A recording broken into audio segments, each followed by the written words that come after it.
Welcome to the Work-Life Balance Podcast. I am Kara. And I am Maggie. Together, we're a power real estate team with the Maggie Partners in Nashville. We believe that the hustle culture of today's driven entrepreneur who lives and works in Middle Tennessee requires balance.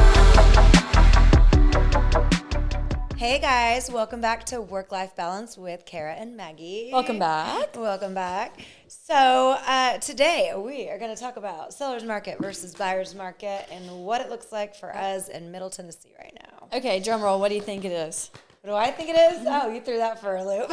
I love you. Okay, well, I personally think that it's a little bit of both right now. I think so. Which is weird and super unique. Right answer. Yeah. Typically, and all markets are different wherever you're from right now. It totally is different than what it looks like here. We still have an influx of people moving to the state. So in the skinny, though, like seller's market, we have low inventory still. It's like the whole state is pretty low in inventory. And I think the reason behind that is because people aren't selling their homes with a 3% interest rate to go into a 7% mortgage, right? Unless they have to. Correct. Like we're seeing people that are relocating for work or you see people that just don't care. Or they don't care. Or they're cashing out. Yeah. They got a lot of Very equity, few. and so those people are rolling out. So that's what's created, I think, the seller's market here.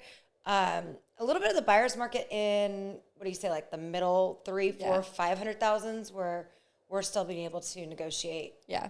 Well, even higher than that, too, I would say up to $1 million. Like millions? Yeah, because even like on a $700,000, we got a $800,000 home for $720,000. Okay, like a couple months ago. So I don't know. I feel like it's in all price ranges right now. Just really, what I find is it just depends on the seller and their motivation. So it's weird because buyers do get a lot of incentives right now. You see a lot of that, but then also you see some sellers that still get over asking, or they're just stubborn and sell on the market until they get what they want. Right. Because they're overpricing and not listening to their agent. Yeah. So I think because we have a lot of buyers, so we're probably going to focus more today on what it looks like to get competitive in this market because we are in the middle range.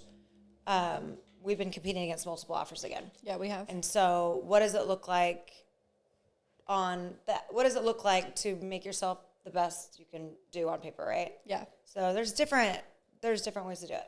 Absolutely. So first, like step one, constantly our first process is we want you to be financing. You need to be pre-approved. Yeah. So to go a step farther, and we have lenders that do this, is you can actually get approved before you start shopping. So not only like a preliminary pre-approval that's done over the phone and super simple, you can actually in the beginning already give your tax records in, and they can get you qualified. Yeah, and like actually underwritten with their company and everything. Right. So then it's like, boom, once we get accepted, you're in appraisal stage and underwriting finishes, and then you're closing. Super easy. Way less stressful, too, because it's not like time crunch. You have to get everything to us in 3 days type of thing. Right. So I think that if you can go the extra step with your lender, get qualified. Absolutely. And I know that you're about to say this, but have your lender call the agent. If you're on the buyer side, just say, hey, will you call listing agent Lisa and say, hey, my buyers are super qualified? Because that will go a long way. I mean, we've been on the flip side of that, and having somebody call, and more importantly, just having somebody local, because I think that goes a long way too, just knowing that they're actually like boots on the ground type of thing. They're here and they're invested rather than like a big box company. Yeah, and not to like badmouth, but like the RoboBank ones, or what's the one I know? Is it RoboBank Rocket. or Rocket? Yeah. Those are just, I mean, they're so far like disattached from you on a personal level. You're talking to somebody different every time. So like we have such wonderful boots on the ground lenders that will go the extra mile to make that personal phone call that supports you. And also like when you're the seller and that you get that phone call like, hey, guess what? My client is qualified. Yeah. We've already jumped through the hoops. I don't see any issues happening. Like this is a good, solid deal. Gives your people a sense of ease. Peace of mind. Yeah. Yes. Ease I mean, honestly, because at the end of the day, sometimes it's worth losing a little bit of money to have like a smooth transaction and convenience. If you take a little bit of a less like offer because you know that they're strong, then that's more important to some people at times. We just went through that, didn't we? With like, okay, that's great. They're a cash offer, but they have all these contingencies. Yeah. Now you've got a loan with like removing most of the contingencies, and you're like, well, that actually looks like a better offer, which is very unique also, because most people are like, cash is king. It's not. But to sellers at the end of the day, it's the same. Just close the deal. Yeah, if you can't close the deal, you don't get any money, so it doesn't matter. But you want to go to the next one? Okay. So always make sure when you're, talking to clients about putting in an offer that you know the comps, you know the area, you know what you're looking at. One, this is super important because you don't want your clients to overpay. But two, we just said you don't get paid. Nobody gets paid if the deal doesn't go through. So, if you have them offer $20,000 over, but it doesn't appraise for that, then you're back to square one anyways. Right.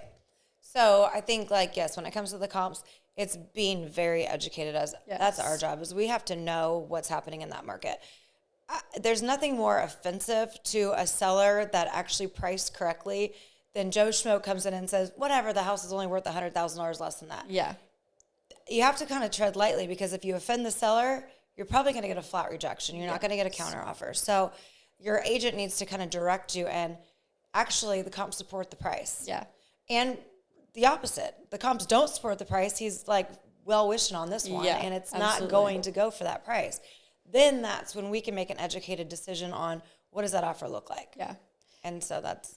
Do we want to talk about I don't think we've ever talked about what it actually looks like to run comms. Sure. Okay, so basically, and Kara, you can correct me on any of this, but basically you look at the area. I don't like to go back more than 6 months, but in rural areas, sometimes you kind of have to go back a year, and you look at properties that are sold, not active and under contract, properties that are sold, because that shows the true value, and you compare the price per square foot. Just like you would get an average on anything else, take the houses that are most alike, average up the price per square foot, and that'll give you a good range of where you should be around. You don't always have to hit the number, but as long as you're around there, you'll be okay. You do a good job with giving them a range. Like, this is the comps in your neighborhood, and there's always a variance, right? So we're going to think your property is probably in the midst of 345 to 369. Yeah. Obviously, they're going to go with a 369, but they need to be aware that you may end up getting an offer closer to the bottom line of that little block that we're giving you. So that helps the clients, like, okay, they're not like, your house is going to sell right now for 369. There's no way you're going to get a low ball offer on that. It just gives them a little bit more realistic approach to it right off the bat. For sure. So I think that's great that you do that. Appraisals, typically, rule of thumb is they go a 1/4 mile radius. So I tell you, and I tell the other agents, like, that's a good starting point. The more rural you get, you're probably on acreages. So, like, 1/4 mile is not going to get you very far. Yeah. Might get you your neighbor's house. But, like, in a subdivision, you kind of stay in that little subdivision. And if nothing's popping up that's similar, then you could pop over to the next. Yeah. Because they will branch out a little bit when it comes to it. But I think their rule of thumb is a 1/4 mile. For sure. So, and then, just comparing apples to apples and getting your value, and then... It has to be apples to apples, though. It does. Do not go some 4-bedroom, 2,000 square foot home comparative to a 2-2. No. Yeah, it doesn't work. Even if it's hard to comp, there are some houses, and this goes for like more agents than anything, but there are going to be houses that have barely any comps. And then at that point, it's like a shot in the dark. Honestly, you don't know where to price. Then you just have to have the conversation like, hey, this is what we're looking at. We really don't know a good range. Right. Like, this is our idea of what it will go for, but I can't promise you that. Whereas if you're in the middle of a subdivision, you have 100 houses a year selling, you can get pretty dang close to what they're going to get. But if you're in the middle of nowhere, have a super unique property, you have no idea what to go at. So it can be tough. Well, let's cross our fingers and go for it. Yeah, it can be tough. And you don't want to set false expectations either. Right. And I think just doing your comps and pricing correctly. We talk about that all the time. That is just important for the sellers and buyers. Just be realistic. Like, I get you want the best deal you possibly can. Yeah. But again, fine line with offending the seller, and just know what you're offering. Don't throw out low offers. It doesn't do anybody good, but waste time. So, and agents, verbalize them. Don't waste your time writing them on paper if your client is unrealistic and they're offering $100,000 and they're asking. We're not in that market here. No. And I feel like it's hard.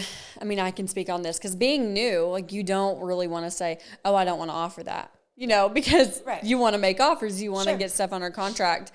But like you said, you have to know when people are like spinning your wheels and wasting everybody's time. Yeah. Not even that they mean to. They might genuinely think, and it might really be worth $100,000 less. But if the seller doesn't think that, it doesn't matter. No, and you have a fiduciary responsibility to present every single offer that you get. So even if you do give them some BS offer that's, well, like one of our agents wanted to offer $200,000 under ask last week. Yeah. You still have to approach that. You still got to show it good faith for your buyer, and the seller has to present that to the client. So they may laugh it off and tell you to kick rocks, but you still got to do it. And I have no problem saying it instead of writing it. I'm thinking about this right now, so this is kind of a sidebar, but I do have a question. So we submitted an offer to somebody a couple of weeks ago. It was on Bromley. And the agent messaged back before even presenting it to the seller or anything and said, hey, why don't you think about like bringing us a better offer? Do you think that's right to go ahead and say that without presenting it, or present it first? Because, I mean, like, I kind of understand him being like, hey, this is not a very good offer. Like, can you send us something better? Like, I get that. But without talking to your sellers about it first, can you, like, legally say something? I mean, I think you can say it in probably better ways. Like, hey, is this your client's putting their best foot forward? Yeah. Is this, like, their highest and best? Do we have room to negotiate? Because I've seen offers like this. Maybe he's had offers already that they just ignored. So I think there's ways you can say that without being like, hey, give me a better offer, I'm not presenting it. Mm-hmm. He's going to have to present it. Legally, you have to. So I think it's the way they word it, and the way they approach it. But I don't think you went in super crazy, did you?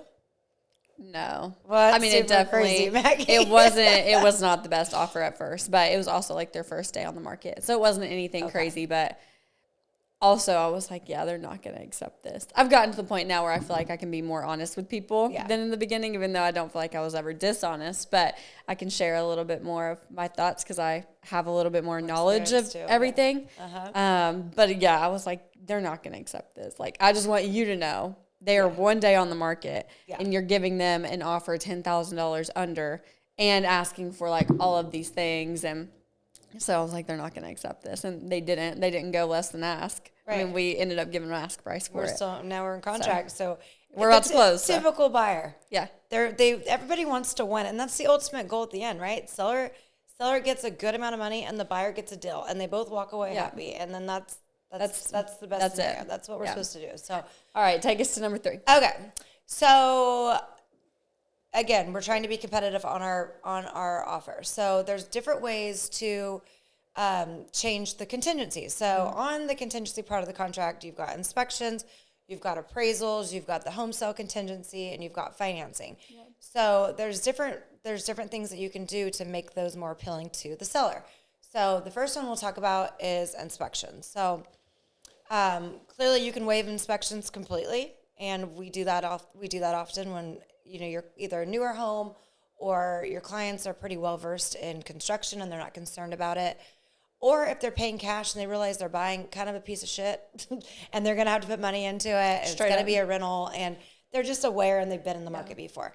First-time home buyers, we do not like them to waive inspections, but if they feel pretty adamant that they're going to, then highly suggest the home warranty to back that up because that will at least cover them their first year. Yeah. And there's a lot of unexpecteds that come up. So, for sure.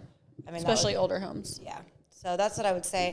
Why don't you explain what the other option is with the inspection? Okay, so you can waive it like she said, but in a typical offer, you would do a 10-day inspection period, 3-day resolution where you negotiate, and then final walkthrough at the end just to make sure they did the stuff. But then you can also do pass-fail. So basically that's you just saying, all right, we're going to do these inspections, but we're not going to come back at you with all kinds of repairs. We're either going to take it like it is or we're going to fall out. And a lot of people do that when, like Kara said, if they are well-versed in construction and don't really need to ask for repairs, but still want to have a strong offer and make sure they do the inspection. Right. So that's a good way to do it if, like we said, you're well-versed or aren't really worried about it or know that it's an older house. And you still get – the great thing about the pass-fail is you get to know what's happening because if you waive the inspection, they're not going to allow you to have an inspector come on the property. So you are 100% going blind. And in Tennessee, we have so much rain that there's a lot of termites, and you can get issues like that. Mm-hmm. There's sinkholes. Tons. There's things like that people don't think about, especially if you're a first-time home buyer. You don't know. So the pass-fail gives you kind of the best of both worlds. The seller doesn't get the laundry list of BS, like fix my outlets and blah, blah, blah, blah, blah. But you also get the knowledge of what you're walking into. So we suggest that a lot. We do. And then the last thing, obviously, is doing a full-blown inspection in your inspection period, giving your laundry list, and then negotiating with the... For sure. Well, at the end of the day, too, like, it's important to know everybody wants the sale to go through, right? The sellers want to sell and the buyers want to buy. Yeah. So if you do a pass-fail inspection and something crazy comes up and the foundation's falling through or whatever the case may be, you can ask for credit before you just completely fall out. Yeah. And we've done that before to say, hey, this is kind of failing, but if you give us a $5,000 credit to fix it, we'll go about our way. Yeah. Right. And they would agree to that in some cases. So it's not just like you're giving up every right to continue the contract if the inspection comes back bad, but also you're not going to nitpick everything. So. Right. So I think like for that, for the contingency on inspection, like your best foot forward would be to waive them. Yeah. And throw on a home warranty. That's $400 or whatever, and that helps. And then second would be do your pass-fail. Yeah. That would make your offer the strongest in that sense.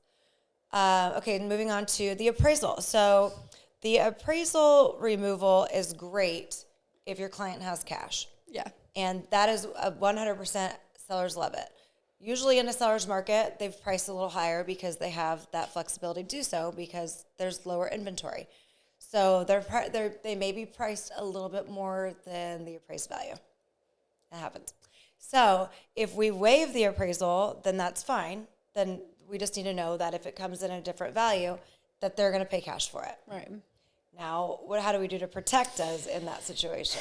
Okay, so, but you have the contingency in there because it can go the flip side too. Mm-hmm. You can have a buyer, and if they're not contingent and it comes back much lower, then the seller has to pay the difference.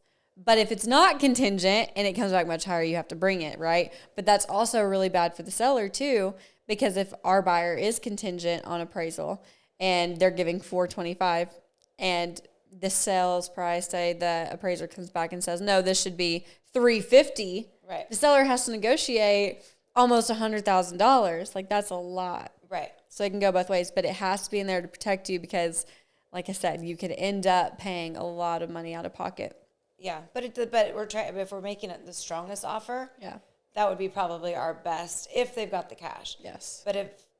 We also like to do the gaps too. Yeah. So appraisal. Do you want me to explain that? Go ahead. So appraisal gap is basically we will waive appraisal up to X amount of money. Yeah. So if it appraises for $50,000 under our offer price, and we don't really have $50,000 because that doesn't include your closing costs and escrow fees and everything else. So that's straight cash out of your pocket. So if it doesn't appraise, and let's say it's $50,000, we can say we remove the appraisal contingency up to or not to exceed $25,000 under our offered price. So then it protects you. It's not like an open-ended, hey, we've got, our pockets are deep and we can just throw money at it. So we like to do that. That makes it stronger too. So either waive it or gap it. Yeah. Let me ask you this. This might muddy the waters a little bit, but if you have the appraisal, say you waive the appraisal contingency, but you still have the financing contingency, and it ends up coming back something crazy like $50,000, $60,000 under, and you don't have the money, then would your financial contingency kick in, even though your appraisal was waived, but now your financing won't go through because you don't have the money to do it. The cash. So that's a big deal. They've got to make sure they know that they've got cash to close the deal. Because if not, like at that point, I guess you still get to fall out because of your financing at that. Yeah, that's muddy. Like that's a super gray area. Mm-hmm. You would be able to fall out because of your financing because you now can't get the loan. Yeah, but you really screwed yourself, and the seller's gonna be pissed. That's what I'm saying. That you removed the appraisal, and most kind of misleading the seller. 100% misleading the seller, and I've been in that situation where we've done that, where we've removed the appraisal contingency, but the lender was like, okay, you have this much, like these are your reserves, because the lender knows what your client's reserves look like. So let's say the reserves are $100,000, meaning closing costs, escrow, that's what they've gotten in an account. Okay, so we know we need $25,000 for the title and everything else, or whatever, our closing costs. We've got $75,000 of play money, let's call it. It's not really, because they probably don't want to spend all their money on it. No. But your lender should be able to tell you that if you're going to remove that appraisal, you're only going to be able to do this much money. Yeah. Don't overextend yourself, because now you are going to push your financial part. And instead of being a conventional 20%, now you became maybe a 10%, and you just picked up PMI. Yeah. So you really screwed yourself. So definitely talk to your lender before you remove your appraisal. Yeah, let's just keep the appraisal contingency in there. It's not that big of a deal if sellers are used to it, so let's just do that. But for your knowledge. But okay, so something that can sometimes, I think people think of it as a bad thing, but a lot of people I've seen accept it, is the home sale contingencies. So basically that means when you need to sell your house in order to buy. But a lot of times, and I'll let you go into this in a second, but a lot of times sellers won't accept it unless your house is either already on the market and they'll give you a deadline, or under contract already on the market. So clearly, to have a strong offer, that would be the best thing not to have in your contract, is to have a contingency. But we know that most people do. So the one thing that I get concerned about is if there's a kick out clause, which means they have 48 hours to kick you out and take a backup offer. And if you can't perform in 48 hours, you're kind of screwed. So that would mean, like, okay, your house is on the market. You're planning on selling it to buy this home. You're in contract with it, contingent on that. And then Joe Schmo comes in with a cash offer, and you've got 48 hours to perform. Yeah. So I would highly suggest you don't have a kick out clause if you're doing a home contingency. But a lot of sellers will. I know. Because they don't want to wait around. What if your house takes forever to sell? So, I get that part of it, but that's something to be aware of. Yeah. Which we ran into that on a new construction, because they had their home sale contingency, and we were like going through the contract, and we caught the clause in there that was like the 48-hour kick out, but they were still going to market the house until we were under contract on ours. So typically, if you're under contract, even if you have a kick-out clause or not, it says under contract still showing. So people can still come in, even though a lot of people and a lot of agents, just out of courtesy, won't. Right. But they were still going to actively market our property, even though we were under contract on it. We fought hard on that one. Super hard. And we got them to back it up a little bit and give us 45 days to get our house in escrow, which I think is super fair. I think that's super fair. That's fair. Yeah, that was really shady in my opinion, but yeah, just an example of how that can really hurt you for sure. And you can go in the next one. And then lastly, the finance contingency. So and I correct me if I'm wrong, but I think is it 20 days per contract that you have to have all your approvals and loan being processed and all that. I think from acceptance date you have 20 days. I think it's 14 for all inspections and appraisal. And then financing, I think, is 21. 21, maybe? Yeah. Okay. So you can shorten that. And that would go back to the point I made, number one, when you could go in with a approved financial letter instead of a pre-approval. Then you could look at the financial contingency, and you could shorten that time period. Okay, instead of 21 days, we will have full clearance from underwriting within 12 days. So then they know that, if something's going to happen, then the deal's going to fall apart closer to the beginning and not 21 days in when we're supposed to close in 30. Yeah. So that can be a good thing if you have a great lender that started strong with your approval process. Oh, for sure. So. Yeah, and you'll see that a lot too. If they had fallen out of contract on something else and needed something quick, they're already able to do that because they've been underwritten already. Yep. So, and that's a super great way to shorten it and make it appeasing. So one of the last ways to really make your offer, I guess, more competitive, but you have to be careful with, is something called an escalation clause. You can go and tell what it is if you want to. So sidebar, escalation clauses were illegal in California. So I did not use these. This was something that was very no. Well, we've seen it a few times this year here, huh? So here it's totally legal. So I had to really get educated on it. So in the skinny, an escalation clause means you write an offer with a certain amount of dollars that you're willing to go over the best offer. So just a simple example, and I had it written on the whiteboard. I should have brought it in here.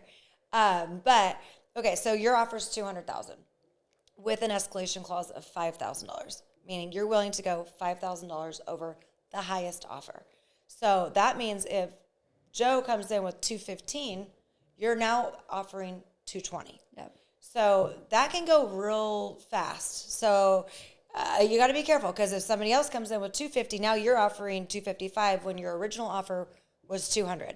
So when you do this, and if you do this, you need to make sure you clearly write out in stipulations exactly your terms on the escalation. And a price that you're having to stop out at. Yes. Yeah. So the way you would do that would be, okay, escalation clause of $5,000 on top of highest offer, not to exceed your top amount that you're willing to pay. Yeah. Because one, this is also going to be cash out of pocket. Because if you've removed any appraisal or the lender's only going to lend on the appraised amount. So you need to understand that could be cash out of pocket at the end as well. So escalation clauses are a little bit hairy. Make sure you have a good agent that's explaining that to you if you're going to use them. Yeah. We just recently had a listing where we got 2 escalation clauses. Yeah. So we ended up getting $15,000 over asking because of the escalation clauses. Yeah, and we took the one that removed appraisal, removed basically all contingencies. Pretty much all of them except for inspection, but their inspection was pass-fail. Yeah. So, I mean, that was a beautiful offer. Yeah. And it competed against... Couldn't have gotten better. That competed against cash. Yeah. And we took this one. Well, we had 4 offers. We had 1 cash, 1 that was just like basic financing at ask, 2 that were $5,000 over ask with escalation clauses. 1 had an appraisal contingency, 1 didn't. And we took the one without the contingency. Yep. And ended up getting $15,000 over temporary occupancy, no appraisal, no repairs. Yep.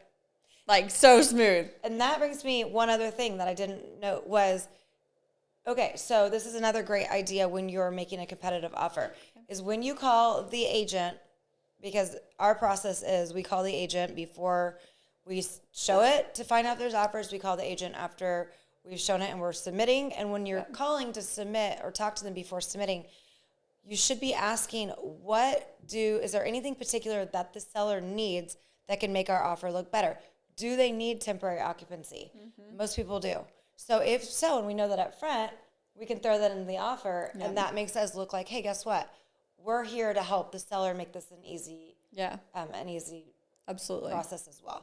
So. Well, yeah, and it can also like ease a seller's mind too, because they might not be in a multiple offer situation, and they may need to know your circumstances. Or even if you are in a multiple offer situation, they still need to know your circumstance. Like this one, we had listed this property back in January, and we knew how quick it was going to sell because it went under contract in January within a day. Didn't end up selling, but that's a whole nother story. But we knew that this house was going to sell. And so we just like called the seller or the agent of the other place and was like, hey, just wanted to let you know, I know we have this home sale contingency, but we will be off the market within a day or 2. And we had 4 offers within 3 days, and we did. So it was super easy and has been so smooth on both sides. It's been great. Right.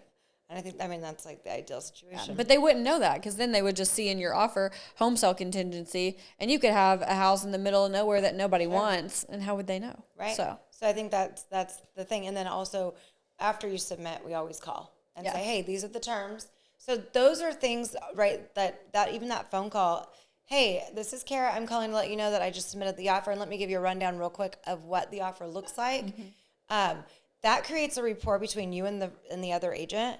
And let me tell you, relationships between agents is almost as important as the deal itself. Absolutely. Because if you are, like, you feel comfortable and you get a connection with that agent, I hate to say it, but we like to work with people that are smooth and we know this is going to close. For sure. So that helps that agent go, hey, to the seller, Maggie called and she was very accommodating. She knows her stuff. Yeah. I don't think that this is going to be a problem moving forward.